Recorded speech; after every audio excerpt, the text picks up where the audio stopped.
Hello everyone, welcome to schooling learning app. Myself Deep और हम लोग पढ़ रहे हैं क्लास 12th आईपी। फ्रेंड्स, आज के इस वीडियो हम लोग बात करने वाले हैं कि जो हमारे पास में डेटा फ्रेम होता है, ठीक है, तो उसमें जो रोज और कॉलम होती है उनको किस तरह से एक्सेस किया जाए। ठीक है, तो हम लोग ये देखेंगे कि भाई हमारे पास में अगर कॉलम है, जैसे आपने देखा कि डेटा फ्रेम के अंदर कॉलम भी होते हैं और रोज भी होती है, तो कॉलम को किस तरह से निकालना है, एक कॉलम को कैसे निकालेंगे, मल्टीपल कॉलम को कैसे निकालेंगे, उसी तरह से सिंगल रो और मल्टीपल रो को कैसे निकालते हैं। और साथ साथ हम लोग ये भी सीखेंगे कि उनकी स्लाइसिंग कैसे की जाती है। ठीक है दोस्तों, तो चलिए शुरुआत करते हैं हमारे इस कॉन्सेप्ट की कि भाई कैसे रो और कॉलम को एक्सेस किया जाए डाटाबेस नहीं सॉरी डाटा फ्रेम के अंदर। ठीक है, चलिए, तो इसके लिए मैं सबसे पहले आपको थोड़ा सा एक डायग्राम के थ्रू समझाना चाहूंगा दोस्तों। भाई मान लीजिए हमारे पास में कोई भी एक डेटा फ्रेम है। ठीक है, जैसे कि मैंने यहाँ लिख दिया इंग्लिश, और हमने यहाँ पर ले लिया सपोज करिए मैथ, और हमने यहाँ पर ले लिया हमारा सबसे इंपॉर्टेंट सब्जेक्ट होता है आईपी वो। ओके, और यहाँ पर 3 लोग हैं राम, जिसके मार्क्स कुछ है 80, 85 और 90। ठीक है, फिर हमारे पास में श्याम है, और श्याम के जो मार्क्स है सपोज करो हमारे पास में 60, 70 और 80। उसी तरह से राधा है, राधा के जो हमारे पास मार्क्स है, ठीक है, वो हमारे पास में मार्क्स है सपोज करिए कि ये है 80 और 85 और 95। तो ये हमारे पास में जो डेटा है, डेटा टेबल है, ठीक है, इसको हम लोग चाहते हैं कि डेटा फ्रेम में बन जाए। बनने के बाद में हम लोग कभी कभी तो केवल ये रो देखने जाएंगे कि राम के कितने हैं, क्या क्या नंबर है। ठीक है, और कभी कभी हम लोग देखेंगे कि भाई इंग्लिश में तीनों लोगों के क्या क्या नंबर है, तो कभी हमें ये एक्सेस करना पड़ता है, कभी दोस्तों हमें ये एक्सेस करने पड़ते हैं। जैसे श्याम के लिए हम बात करेंगे, श्याम के क्या क्या नंबर है। ठीक है, तो इस तरह से हमारे पास में रो और कॉलम को हमें निकालना है। तो ये काम कैसे होता है, तो पहले हम लोग बात करेंगे कि हाउ टू एक्सेस कॉलम। ठीक है, कॉलम को हम लोग कैसे एक्सेस करें। तो कॉलम को एक्सेस करने के लिए हमारे पास में दोस्तों एक पर्टिकुलर एक स्ट्रक्चर या एक स्टेटमेंट हमें यूज करना पड़ेगा। वो ये है कि भाई जो भी अपना डाटा फ्रेम का ऑब्जेक्ट है, डेटा फ्रेम का जो ऑब्जेक्ट है उसको हम लोग लिखेंगे यहाँ पर, और उसके आगे हम लोग लगाएंगे स्क्वायर ब्रैकेट्स। ठीक है, और अंदर हम लोग लिख देंगे कॉलम का नेम। क्या लिख देंगे? Column name. तो इस तरह से हम लोग किसी भी कॉलम को एक्सेस कर सकते हैं। एक और तरीका होता है दोस्तों हमारे पास में, वो ये है कि हमारे पास डेटा फ्रेम तो है ही है, उसका जो ऑब्जेक्ट है, डेटा फ्रेम का जो ऑब्जेक्ट है, उसके साथ में हमें डॉट लगाना है और फिर कॉलम का नाम लिखना है। ठीक है, जब आप ऐसा करेंगे, ठीक है, तो आपको यहाँ पर स्क्वायर ब्रैकेट लगाने की जरूरत नहीं है जब आप डॉट लगा देते हैं। और जैसे मान लीजिए कॉलम का नाम है सपोज करो इंग्लिश, तो यहाँ पर तो हमें इंग्लिश लिखते समय ये ये लगाना पड़ेगा, जैसे हमें इस तरह से लिखना पड़ेगा इंग्लिश। लेकिन यहाँ पर केवल आपको इंग्लिश लिखना पड़ेगा, यहाँ पर आपको स्ट्रिंग फॉर्मेट देने की जरूरत नहीं है। अब इसका मतलब क्या है, चलिए देखते हैं, शुरुआत करते हैं हमारे प्रोग्राम के अंदर। तो सबसे पहले मैं प्रोग्राम खोल लेता हूँ, और प्रोग्राम के अंदर हमने बात करी है, ठीक है, बात हमने करी है, प्रोग्राम कहाँ गया मेरा, ये रहा। तो सबसे पहले तो हम लोग पांडा को इंपोर्ट कर लेते हैं। तो import pandas, pandas as PD, ये हमारा पांडा इंपोर्ट हो गया। चले, अब इसको हम लोग बनाते हैं। तो मैंने आपको कहा था जब भी आपको बनाना पड़े और अगर आपके पास में कहीं क्लियर नहीं हो, तो हम लोग डिक्शनरी ऑफ डिक्शनरी भी ले सकते हैं। ठीक है, ये ज़्यादा अच्छा रहता है, या फिर डिक्शनरी ऑफ लिस्ट भी ले सकते हैं, लिस्ट ऑफ डिक्शनरी भी ले सकते हैं। और आप चाहे तो सीरीज से भी बनाइए, मैंने आपको बहुत से तरीके बताए। अगर कुछ नहीं हो दोस्तों, तो आप हमेशा डिक्शनरी ऑफ डिक्शनरी से बनाएं, ज़्यादा अच्छा रहता है, कंफर्टेबल भी रहेगा आपके लिए भी। तो यहाँ पर मुझे जो बनाना है, जैसे कि मुझे यहाँ पर डीएफ बनाना है, और डीएफ के लिए मैंने यहाँ लिख दिया PD dot series, sorry data frame, data frame, और अंदर मैंने लिख दिया है डेटा इक्वल टू, और एक मैं यहाँ पर डिक्शनरी दूंगा। ठीक है, अब मैं इस डिक्शनरी को बना लेता हूँ।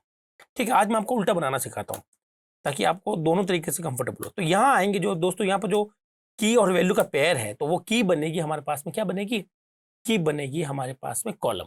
तो दोस्तों हमें सबसे पहले कॉलम क्या चाहिए, यहाँ पर अगर हम लोग डायग्राम में देखें, ठीक है, तो हम लोग यहाँ पर जाते हैं और डायग्राम देखते हैं कि हमें क्या चाहिए।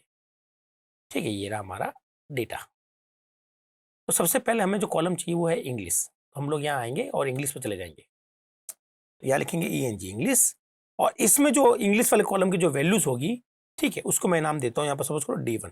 अब D1 बनाए नहीं, लेकिन बनाना पड़ेगा। ठीक है, फिर कॉमा लगाएंगे, फिर दूसरा जो सब्जेक्ट है, दूसरा सब्जेक्ट क्या है? मैथ। तो यहाँ पर हम लोग लिखेंगे MATH मैथ, और मैथ की जो वैल्यूज आएंगी वो मैं D2 से लूंगा। ठीक है, उसी तरह से जो सबसे इंपॉर्टेंट सब्जेक्ट है IP, वो भी हम लोग लिख लेंगे, और फिर हम बात करेंगे यहाँ पर D3। तो हमारे पास 3 कॉलम बन गया, और तीनों कॉलम की यहाँ पर D1 D2 D3 जो है वो वैल्यू है। अब D1 D2 D3 को बनाना पड़ेगा। ठीक है, तो D1 को बनाते हैं। चलो सबसे पहले D1, तो इसको मैं डिक्शनरी से बनाता हूँ। ठीक है, अब D1 के अंदर आपके पास में ये है, 80, 60 और 80, ये हमारे इंग्लिश के अंदर D1 रहेगा। ठीक है, तो यहाँ पर हम आते हैं और मैं थोड़ा सा कलर चेंज कर देता हूँ ताकि आपको थोड़ा सा समझने में आसानी हो। तो ये मेरा D1 है, ठीक है, D1, और ये मेरा D2 है, D2, और ये मेरा D3 है। तो दोस्तों मैंने पिछली बार जो आपको समझाया था उसका आज मैं रिवर्स समझा रहा हूँ। ठीक है, तो अपन को कोई भी मेथड से समझो, अपने पास काम सेम होना चाहिए। अब D1 किसके पर्सपेक्ट में? राम के पर्सपेक्ट में, श्याम के और राधा के पर्सपेक्ट में D1 ये रहेगा। उसी तरह से राम, श्याम और राधा के पर्सपेक्ट में मैथ ये रहेगा और IP भी ऐसा रहेगा। इसका मतलब हम लोग यहाँ पर लिखेंगे राम, राम, ठीक है, और यहाँ पर उसके नंबर डालेंगे हम लोग, और राम के नंबर क्या है इंग्लिश में? 80, ठीक है। उसी तरह से मैं यहाँ पर लिखूंगा श्याम, और इसके नंबर हम लोग डालेंगे, इसके नंबर है 60, ठीक है। देखो ये 60 है ना अपने पास में, ये वाला नंबर, हाँ कहा गया ये वाला 60, और अब हमें 80 लिखना है, ठीक है। तो राधा के लिए हमें क्या लिखना पड़ेगा? 80, ठीक है। तो ये बन गया मेरा D1। तो मैंने यहाँ से कॉपी करना है, इसको मैं पेस्ट करूँगा, फिर और दोबारा पेस्ट करूँगा। अब मैं इसको दे देता हूँ D2 और इसको D3 दे देता हूँ। अब राम के नंबर देखते हैं इंग्लिश में कितने हैं। तो इंग्लिश में है, सॉरी मैथ्स में है 85, 70, 85, 85, 70 और 85, ठीक है। अब मैं IP की बात कर रहा हूँ, तो IP में 90, 80, 95, तो यहाँ हम लोग लिखेंगे 90, 80 और 95, ठीक है भाई। तो ये तो हो गया अभी हमारे पास में पूरा रेडी 95। तो यहाँ पर मैंने 3 डिक्शनरी बनाई है, फिर इस डिक्शनरी की मैंने डिक्शनरी बना दी है। तो ये है डिक्शनरी ऑफ डिक्शनरी, ठीक है। इससे मैंने क्या डेटा फ्रेम बना लिया। अब हम लोग क्या करेंगे, डेटा फ्रेम को प्रिंट करके देख लेते हैं एक बार। Print, print DF। तो एक बार हमारे पास में ये ये बन जाए तभी तो हम लोग इसमें रो कॉलम निकालेंगे। चलो इसको मैं नाम देता हूँ DF, ठीक है। इसको हम लोग सेव कर लेते हैं, ये सेव हो गया, और ये हमें रन भी करके देख लेते हैं कि इसमें क्या आउटपुट मिलता है। तो दोस्तों आप देख रहे होंगे कि भाई हमें एग्जैक्टली वही जो हमें टेबल दे गई थी वो हमने यहाँ पर बना ली है, ठीक है। चलिए यहाँ तक तो काम हो गया हमारा। अब हम लोग बात करते हैं कि हाउ टू रिट्रीव कॉलम। तो पहले हम लोग बात करेंगे how to retrieve single column, ठीक है। तो मैं यहाँ पर बात करूंगा सिंगल कॉलम को कैसे निकालना है, सिंगल कॉलम को कैसे निकालना है।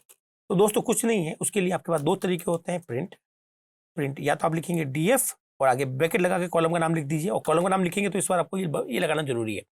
तो मैंने लिखा ENG इंग्लिश, ठीक है। तो आपके इंग्लिश के मार्क्स निकल जाएंगे, और अदरवाइज आप चाहें तो प्रिंट ऐसा भी लिख सकते हैं DF डॉट इंग्लिश, लेकिन इस बार जब इंग्लिश लिखेंगे तो आपको दोस्तों ब्रैकेट लगाने की जरूरत नहीं है, और लगाएंगे तो एरर आ जाएगी, ठीक है। तो इसको हम लोग चला के देखते हैं कि अभी हमारे पास में क्या आउटपुट मिल रहा है। तो देखिए दोस्तों, ये तो हमारे यहाँ से लेके यहाँ तो ये हमारा है DF। चलो मैं क्या करता हूँ, एक लाइन भी एक्स्ट्रा डाल देता हूँ सबके बीच में, ठीक है, ओके। जैसे मैंने यहाँ डाल दिया प्रिंट, ये एक्स्ट्रा लाइन डाल दिया यहाँ पर, ठीक है, कॉपी, और एक इनके बीच में डाल दिया एक्स्ट्रा लाइन ताकि हमें कुछ गैप दिखाई दे, ठीक है। तो ये देखिए हमारा, तो ये हमारे पास में हमारा DF है। नाउ अब आपने यहाँ पर सिर्फ और सिर्फ कॉलम निकाला इंग्लिश, तो राम के 80 है, श्याम की 60 और राधा के 80, तो आप ऐसे भी निकाल सकते हो।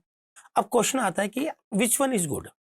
दोस्तों ये अपनी अपनी चॉइस होती है। आई थिंक मेरे हिसाब से, मैं जहाँ मेरा एक्सपीरियंस बता रहा हूँ, मैं हमेशा ये यूज़ करता हूँ, क्योंकि जब मल्टीपल की बात होती है दोस्तों, मल्टीपल कॉलम की बात की जाएगी, तो ये आपके लिए बहुत ही ईजी और अच्छा रहने वाला है। कैसे? चलिए, तो ये तो सिंगल कॉलम निकालने की बात होगी दोस्तों। अब मैं यहाँ पर मल्टीपल कॉलम भी आपको निकालने दिखाता हूँ, ठीक है। तो हम यहाँ पर कहेंगे मल्टीपल कॉलम, मल्टीपल कॉलम्स, ठीक है। ये हमें कैसे निकालना है? तो कोई नहीं, सेम तरीका यूज करेंगे हम लोग, प्रिंट, प्रिंट, और एक तो खाली लाइन दे दी मैंने से यहाँ पर ना। अब मैं यहाँ पर लिखूंगा प्रिंट, और यहाँ पर मैंने यहाँ पर DF लिख दिया, और इसके अंदर मुझे मल्टीपल कॉलम चाहिए। तो दोस्तों कोई भी चीज़ अगर मल्टीपल में देना चाहते हो तो आप इसको लिस्ट की फॉर्म में दे दें, या फिर किसी एक मतलब सीक्वेंस की फॉर्म में दे सकते हैं। तो मैं यहाँ पर एक लिस्ट लूंगा दूसरी, ठीक है। थोड़ा सा आप इसको मैं थोड़ा सा गैप दे देता हूँ ताकि आपको समझ में आ जाए। तो अगर एक है तो कोई दिक्कत नहीं, आप सीधा एक लिख दीजिए। अगर आपको मल्टीपल वैल्यू लिखनी है तो आप लिस्ट की फॉर्म में जरूर लिखेंगे। तो मैंने यहाँ पर लिस्ट बनाई, और यहाँ पर मैंने 2 कॉलम चाहिए मुझे। एक तो चाहिए मुझे IP, तो मैंने लिख दिया IP चाहिए, और एक मुझे चाहिए सपोज करो मैथ, ठीक है। तो मैंने यहाँ लिख दिया मैथ। जो भी कॉलम चाहिए उनके आप नाम लिख दें, ठीक है। लेकिन दोस्तों ये जो फॉर्मेट है, इसके साथ आप लोग मल्टीपल कॉलम निकालना थोड़ा सा आपके लिए मुश्किल हो जाएगा, तो हम लोग इसकी बात बिल्कुल नहीं करेंगे, ठीक है। तो मल्टीपल कॉलम निकालने के लिए हम लोग इतना ही करेंगे। ठीक है, तो आप देख रहे हैं ये हमारा क्या आ गया, ये हमारा आ गया पूरा का पूरा डीएफ डेटा फ्रेम आ गया। नाउ यहाँ पर फिर मैंने यहाँ पर ये निकाला है सिंगल कॉलम, ये हमारा सिंगल कॉलम्स है, ये मैंने 2 बार निकाल के दिखाया यहाँ पर सिंगल कॉलम्स, एक तो इसके लिए एक इसके लिए। नाउ अब लास्ट वाला जो देखते हैं आईपी और मैथ, तो आप देख रहे हैं कि मैंने यहाँ आईपी और मैथ दोनों निकाल के दिखाए। तो दोस्तों ये जो प्रोग्राम है यहाँ पर आपको मल्टीपल और सिंगल कॉलम दोनों मैंने आपको निकालना सिखाया। बहुत ही ईजी है, बहुत ही आसान है, कोई ज़्यादा टफ भी नहीं है। ठीक है, तो इस तरह से आप कोई भी अगर आप चाहे तो आप तीनों के तीनों नाम लिख सकते हैं, चाहे तो 2 के नाम लिख सकते हैं, और ऐसा नहीं है कि दोनों आस-पास वाले जो कॉलम है उन्हीं के नाम लिख सकते हो। जैसे एक आपने फर्स्ट ले लिया, एक आपने थर्ड ले लिया, आप दोनों कुछ भी लिख सकते हैं। तो यहाँ अगर आप बस आपको इतना ध्यान रखना है, अगर आपको मल्टीपल स्ट्रिंग चाहिए मतलब मल्टीपल कॉलम चाहिए सॉरी, तो मल्टीपल कॉलम के लिए आपको वो जो कॉलम के नेम है वो आपको लिस्ट बनाकर देने पड़ेंगे। ठीक है, तो आई होप आपको ये पूरा क्लियर हुआ होगा कि भाई कॉलम किस तरह से निकाले जाते हैं। ओके, चलिए, तो ये तो बात होगी हमारे कॉलम निकालने की, भाई हमने कॉलम किस तरह से रिट्रीव करना है, और सिंगल कॉलम भी निकालना सीख लिया, मल्टीपल भी सीख लिया। अभी तक दोस्तों स्लाइसिंग नहीं सीखी है। तो अब हम लोग बात करेंगे रो निकालने की, तो वीडियो काफ़ी लंबा हो जाएगा। ठीक है, तो क्यों ना इसको हम लोग नेक्स्ट वाले में सीखें दोस्तों। तो नेक्स्ट वीडियो में आपको जरूर सिखाऊंगा कि हाउ टू रिट्रीव रोज। ठीक है, रोज को कैसे निकाला जाता है, ठीक, और सिंगल रो चाहे मल्टीपल रो कैसे निकाला जाता है। तो इस वीडियो में केवल इतना ही, जल्दी मैं आपसे दोबारा मिलूंगा नेक्स्ट वीडियो में, तब तक के लिए थैंक यू।